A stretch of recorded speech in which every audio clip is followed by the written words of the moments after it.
Bonjour et bienvenue dans Mon Mariage Facile, le podcast qui t'aide à organiser ton mariage en toute sérénité. Je suis Vanessa de Vanessa's Weddings, je suis organisatrice de mariage, officiante, créatrice et officiante de cérémonies laïques. J'étais décoratrice mais j'arrête cette année, je vais juste honorer mes contrats et ensuite de ça, ensuite j'arrête tout simplement. Et je suis également formatrice en organisation et en décoration de mariage. J'ai créé ce principe, Mon Mariage Facile, pour aider tous les futurs mariés qui ne sont pas accompagnés de wedding planner à organiser leur mariage de la manière la plus tranquille, saine et sereine et afin de vous donner le maximum de tips et astuces possibles. Donc voilà, aujourd'hui j'ai décidé de vous parler du rôle de tous les prestataires dans le cadre de votre organisation de mariage parce que je m'aperçois qu'en fait certains rôles ne sont pas très clairs pour beaucoup d'entre vous. Et notamment, alors certains rôles sont clairs mais pas dans ce qu'ils font exactement le jour J. Donc du coup je me dis que voilà, faire une petite répartition des rôles et de ce que chaque rôle est censé faire pourrait être plutôt bien pour vous les futurs mariés.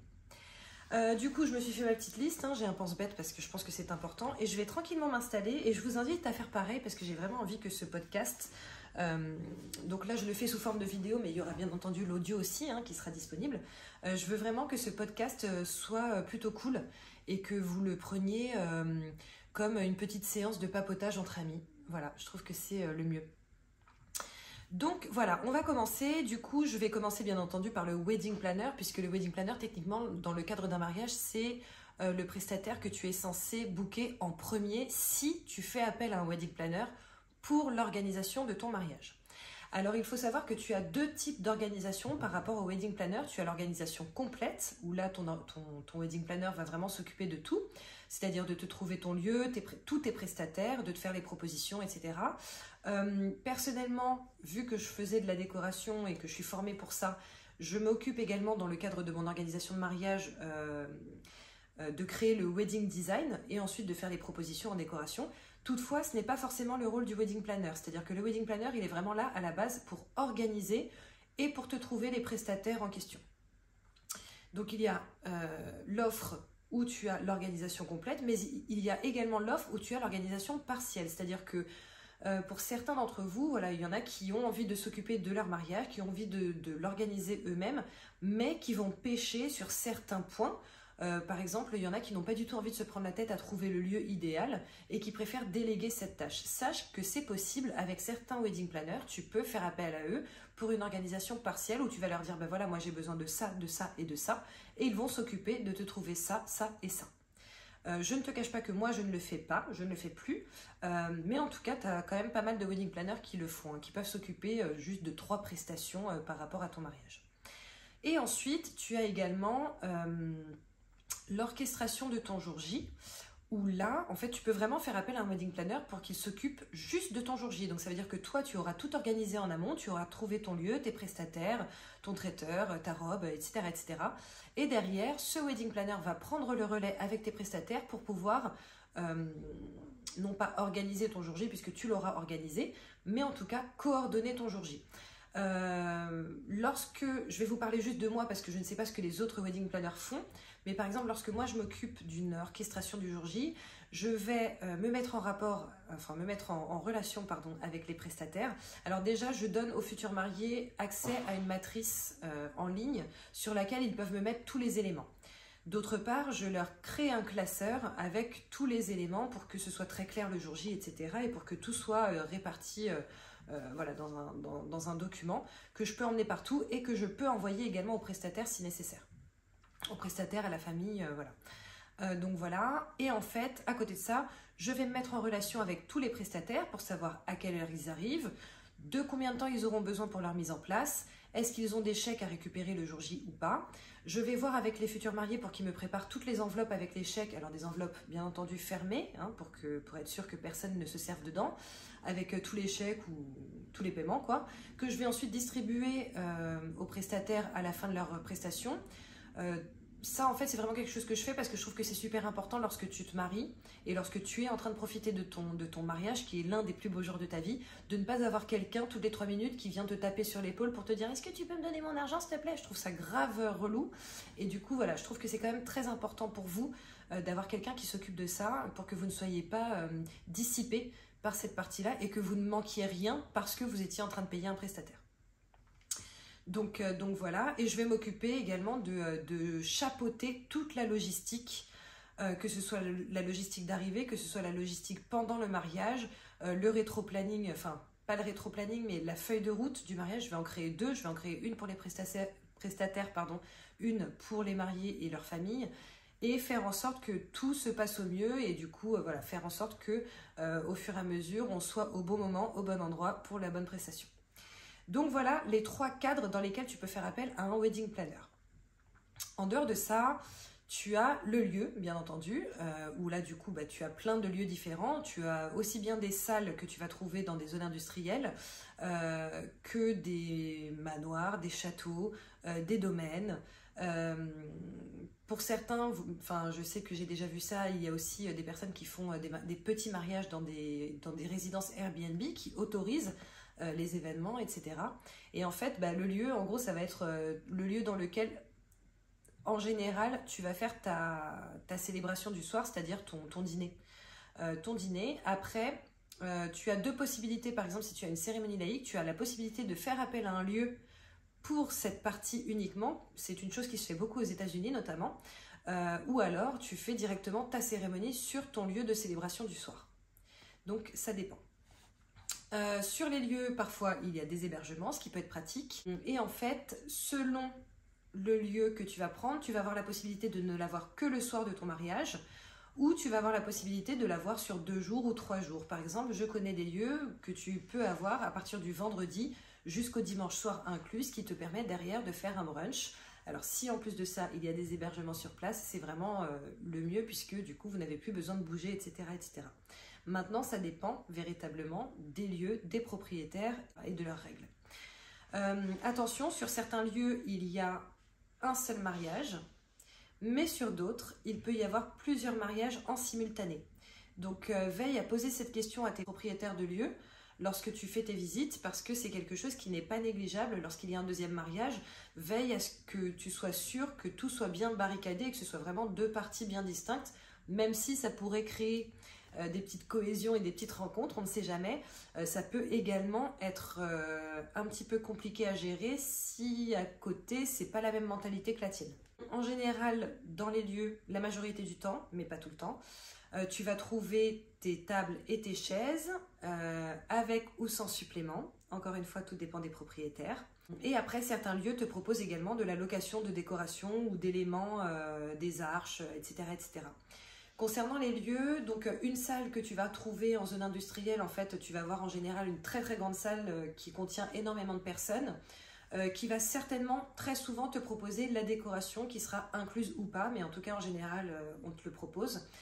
Dans tout ce qui va être manoir, château, domaine, etc., en général, on peut te proposer des prestataires. Certains sont imposés, d'autres ne le sont pas. Tout dépend encore une fois du propriétaire. Mais en tout cas, ils ont toujours pratiquement une liste de prestataires avec lesquels ils aiment bien travailler.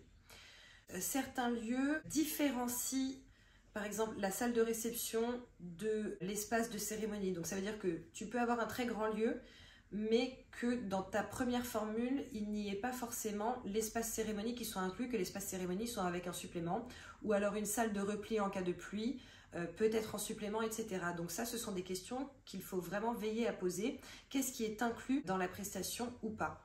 De même, le ménage n'est pas toujours inclus. Il est parfois soit en supplément, soit parfois il n'est absolument pas proposé. Donc veille à être bien sûr de savoir qui va faire le ménage à la fin. Est-ce que c'est toi ou pas? Et surtout, est-ce que tu auras la foi de le faire?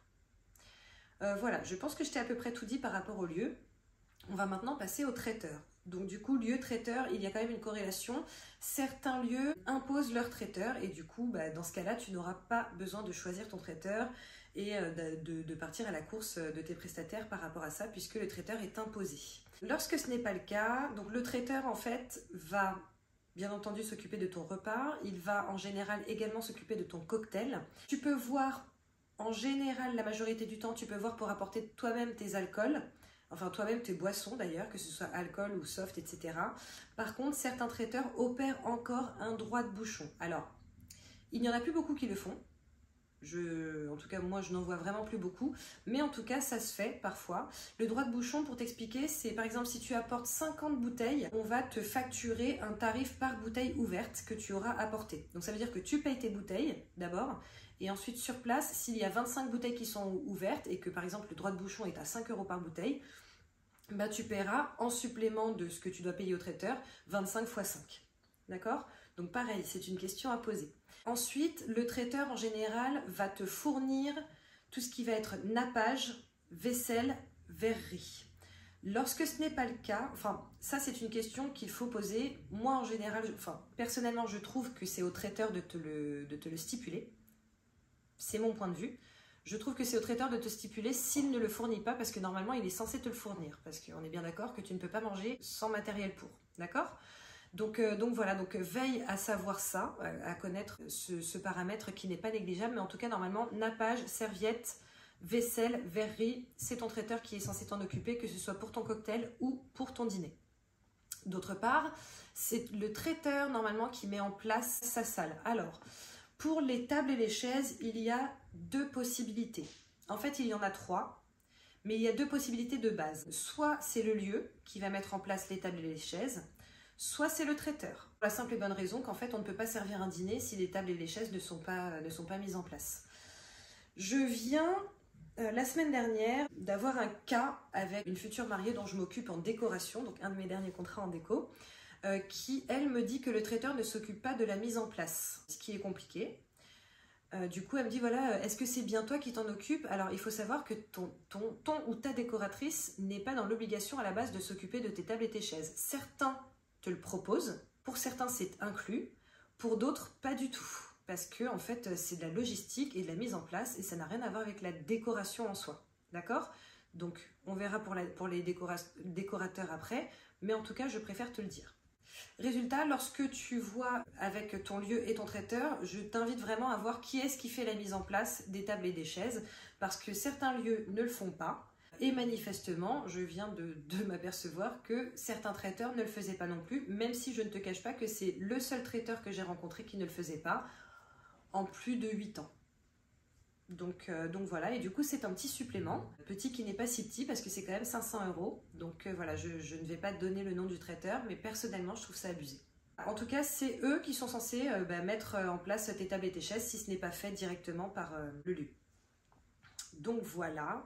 Ensuite, une fois que tu as le lieu, le traiteur, tu as également le DJ. Donc le DJ, c'est la personne qui va s'occuper de ton animation musicale, tout simplement.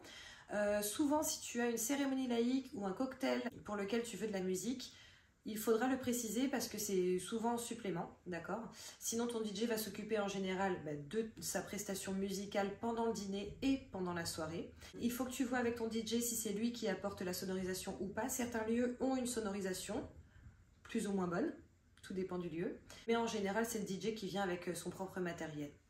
Bon, après, en vrai, ça dépend des DJ. Donc voilà, au-delà de la sonorisation, c'est en général le DJ qui va s'occuper de tout ce qui va être lumière d'ambiance. Donc tu peux lui demander si c'est inclus dans sa formule ou si c'est en supplément. Et après ça, tu as les DJ qui ont une prestation encore plus hype, du coup avec par exemple la fumée lourde. Donc c'est de la fumée qui va vraiment rester au sol, qu'en général on utilise soit à l'entrée des mariés, soit très souvent pendant leur ouverture de bal, soit parfois les deux. Ça rend vraiment très joli. Tu as également les étincelles froides qui vont partir du sol ou du haut, mais du haut en général c'est plus cher parce qu'il faut toute une structure, mais en tout cas du sol où du coup tu vas avoir comme des gros feux de Bengale qui vont sortir, etc. C'est super joli également. Et tu as également des DJ qui ont carrément un petit mur de LED devant leur platine où il va y avoir des photos ou des messages, etc. Et ça aussi c'est super sympa. Bon, par contre il faut savoir que c'est toujours en supplément. Ton DJ peut également s'occuper de la sonorisation de ta cérémonie laïque, auquel cas il faut vraiment lui en parler en amont et il faut faire en sorte qu'il ait un script avec à quel moment mettre quoi, combien de temps, etc. C'est vraiment primordial pour que ta cérémonie laïque se passe bien. Donc voilà, et puis pareil pour le cocktail en fait, qu'il prévoit des enceintes et une petite playlist un petit peu cool. Donc ça c'est pareil, c'est à toi de voir avec lui qu'est-ce qu'il peut prévoir dans ce cadre-là. Voilà. Ensuite, on a tout ce qui va être photographe et vidéaste. Alors, le photographe À mon sens, c'est un must-have. Le vidéaste, à mon sens, mais encore une fois, c'est moi, c'est pas forcément un must-have, c'est pas une obligation, mais par contre, c'est toujours cool d'en avoir. Les deux vont s'occuper de capturer les moments les plus importants de ta célébration, de ton mariage. Et après, tu as plusieurs types de photographes et de vidéastes dans leur manière d'appréhender, c'est-à-dire que tu vas en avoir qui vont vraiment être spécialisés dans le posing, qui vont te dire ok, bah vas-y, fais ça comme ça, nanana. Et puis tu en as qui vont être beaucoup plus en mode reportage, qui vont capturer les moments qui vont se dérouler pendant ton mariage sans forcément que ce soit calculé en amont. Donc voilà, tu peux au préalable préparer des photos d'inspiration et les envoyer à des photos et des vidéos d'inspiration et les envoyer à ses prestataires, au même titre que tu peux leur envoyer également une liste de photos que tu aimerais, notamment par exemple des photos de tes détails, donc ton parfum, tes chaussures, etc., etc. Si tu prévois une liste qui est bien calée, bien ficelée, vous gagnerez beaucoup de temps. Par contre, veille à ne pas faire une liste à rallonge, que ce soit un parchemin là, que tu sortes comme ça, qui aille jusqu'au sous-sol. Parce qu'en fait, ça risque de... Si ton photographe ou ton vidéaste se concentre trop là-dessus, il risque de manquer des moments importants de ta célébration que tu aurais aimé avoir en photo ou en vidéo. Ensuite, on a tout ce qui va être musicien, du coup, live band, etc. que tu vas pouvoir mettre par exemple pendant ton cocktail, pendant ta cérémonie ou même le soir pendant ton dîner et après pendant la soirée. Alors c'est un coût qui est différent par rapport au DJ dans le sens où tu peux avoir un live band de 2 personnes piano-voix, comme tu peux avoir un live band de fou avec gros instruments, scène, light, etc., etc. Donc là, ça dépend bien entendu de tes prérogatives et tout. Moi, je sais que j'ai un live band avec lequel je travaille le plus souvent, enfin dès que j'ai de la demande en tout cas, que j'instaure aussi sur mes cérémonies laïques, puisque comme je l'ai dit, je suis officiante. Et l'avantage, c'est que lorsque tu as des prestataires qui se connaissent entre eux, moi par exemple, lorsqu'ils font une cérémonie avec moi, je les briefe sur la cérémonie et il y a des petits moments où je leur demande de faire des petites interventions. C'est des tout petits trucs tout bêtes, mais qui te donnent un cachet de dingue par rapport à ta cérémonie. Donc n'hésite pas à voir ça si tu en as envie, parce que ça peut vraiment faire la différence en fait. Tu as également tout ce qui va être décoration. Donc, en décoration, on a plusieurs éléments. Tu as les personnes qui vont louer véritablement juste le matériel qu'il te faut pour ta décoration. Tu vas avoir les personnes qui vont être en capacité de te louer des éléments pour ta décoration qu'ensuite tu t'organises pour mettre en place. Ensuite, tu as les personnes qui s'occupent vraiment de ta décoration, donc que ce soit de la location à l'installation, qui vont vraiment, apporter tout le matériel sur place, le mettre en place pour toi. Et puis, tu as également les décorateurs ou décoratrices qui s'occupent de ta décoration florale. Tu as des personnes qui ne font que l'un ou que l'autre, et puis tu as des personnes qui font les deux, donc location de matériel plus décoration florale. Et ces personnes-là, en général, vont également s'occuper de faire ta mise en place, donc ta livraison, ton installation et ta désinstallation derrière. Lorsque tu as une désinstallation qui doit être faite le soir même, c'est-à-dire en pleine nuit, tu peux avoir un supplément, ce qui est complètement justifié et logique, puisque en fait tes prestataires n'ont pas forcément besoin de revenir de base en pleine nuit pour aller désinstaller des trucs, etc. Donc si tu as un supplément par rapport à ça, ne sois pas étonné. D'autre part, les frais de livraison, d'installation, désinstallation peuvent différer selon la distance à parcourir entre là où ton prestataire travaille de base, donc prépare par exemple tes compositions, etc., et ton mariage. Tu as également 2 types de décorateurs floraux. Ceux qui vont travailler dans 3 types, en fait, tu vas avoir ceux qui vont travailler uniquement de la fleur fraîche, ceux qui vont travailler uniquement de la fleur artificielle, et puis après, tu as également ceux qui travaillent les deux, etc., etc. Bien entendu, plus tu as de fleurs fraîches, plus ça va te coûter en argent. Et puis après, tu as aussi ceux qui travaillent... alors, je crois qu'il n'y en a pas beaucoup qui travaillent uniquement les fleurs sèches. En général, ceux qui travaillent les fleurs fraîches et les fleurs artificielles savent travailler la fleur sèche. Certains n'incluent pas, c'est assez rare, mais certains décorateurs n'incluent pas la livraison, l'installation, la désinstallation. Donc c'est à toi de ton côté de t'arranger pour que quelqu'un s'en occupe. Voilà, donc ça c'est une question d'organisation au préalable et je t'invite à voir avec tes amis, tes témoins, etc. pour qu'ils puissent gérer tout ça. Après, dans la décoration, tu as également tout ce qui va être papeterie. Donc panneau de bienvenue, plan de table, numéro de table, marque-place, menu, etc., etc. Il y a des prestataires qui sont vraiment spécialisés dans la papeterie, qui vont te faire de la papeterie épaisse, d'une certaine manière, etc. Et puis tu as également des sites qui vont t'aider à tout simplement faire ta papeterie. Ça va être des templates que tu vas pouvoir personnaliser comme tu le souhaites avec tes prénoms et tes éléments. Bien entendu, il y a de tous les tarifs là-dedans. Tu peux vraiment voir, tu peux vraiment avoir des choses qui ne vont pas être chères et des choses qui vont être très chères, mais très qualitatives également. Et tu peux voir avec ton décorateur ou ta décoratrice, si tu en as, si cette personne peut soit te proposer la papeterie, soit si ce n'est pas le cas, si elle ne te le propose pas, tu peux voir avec elle si elle peut la mettre en place ou pas, et si oui, s'il y a un supplément ou pas. Tu as ensuite l'officiant ou l'officiante de cérémonie. Alors là, on est sur de la cérémonie laïque ou de la cérémonie d'engagement, tu l'appelles comme tu le souhaites.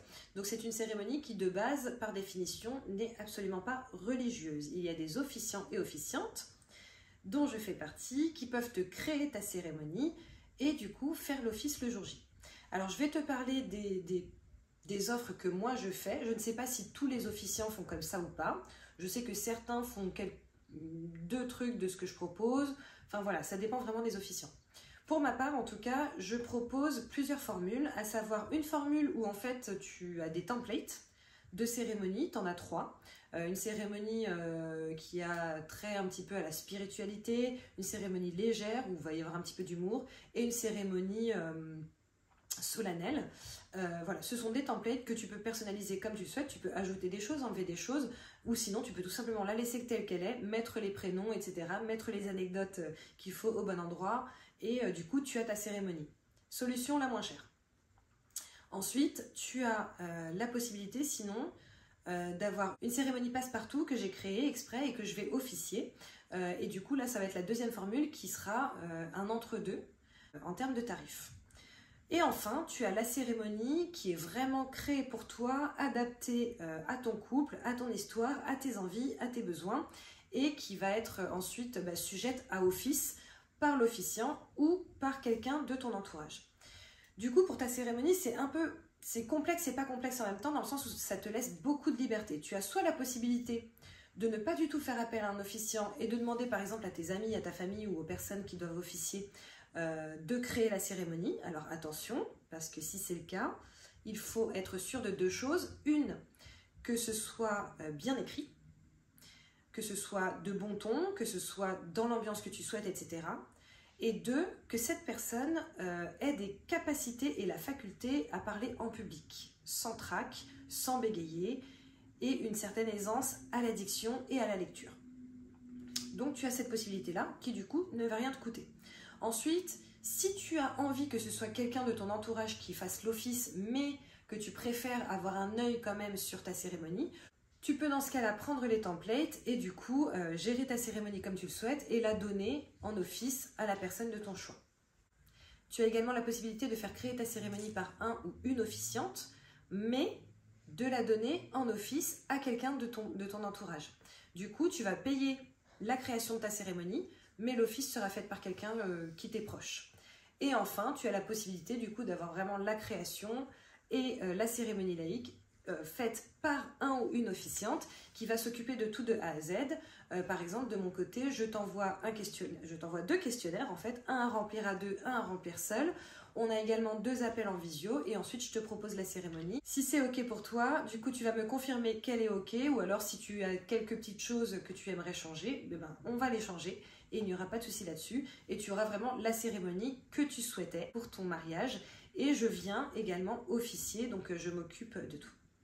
Alors l'officiant s'occupe de tout en termes de cérémonie, pour autant ce n'est absolument pas à l'officiant de mettre en place la cérémonie. C'est-à-dire que ce n'est pas à l'officiant, certains officiants proposent la décoration qui va avec et du coup la mettent en place, mais par exemple tout ce qui va être chaises, location de chaises, mise en place de chaises, etc., ça ne relève pas de l'officiant, ça relève de ton ou ta décoratrice ou alors de ton lieu, le cas échéant. Donc en fait il faudra vraiment que tu vois avec ton lieu, si c'est eux qui mettent en place ton espace de cérémonie ou pas, et sinon tu vois avec ta décoratrice ou ton décorateur, sachant que c'est pareil en fait, si cette personne ne s'occupe que de te procurer les arches, ça ne veut pas forcément dire du coup qu'elle va mettre en place tes chaises. il faut voir s'il y a un supplément ou pas. Ça dépend vraiment des décorateurs en fait, hein, honnêtement. Ensuite, tu as le pâtissier. En fait, ton traiteur va pouvoir te proposer des gâteaux ou des desserts, mais il ne le fait pas tout le temps. Ce qui fait que parfois, ça peut être intéressant de passer par un ou une pâtissière spécialisée dans les wedding cakes ou dans les pièces montées. Je ne te cache pas que trouver des pâtissiers qui soient spécialisés dans les pièces montées, c'est de plus en plus rare. En revanche, dans les wedding cakes, il y en a quand même beaucoup et du coup, c'est cette personne qui va s'occuper de ton gâteau. Et pareil, en fait, en général, tu as une livraison, sauf qu'il faut prévoir les frais de livraison qui vont avec. Et il faut bien prévoir un espace, notamment, il me semble que c'est pour les wedding cakes, qu'il faut prévoir un espace dans le frigo assez conséquent pour que ça tienne. Donc il faudra que tu vois avec ton pâtissier ou ta pâtissière si c'est sur plusieurs étages ou si c'est en un seul et du coup il faudra que tu prévois la place le cas échéant. Si c'est une pièce montée, il faudra prévoir un lieu pour que ça puisse être posé et qu'il ne fasse pas trop chaud à cet endroit-là parce que sinon ça risque de tomber. Donc il faudra vraiment faire attention à ça.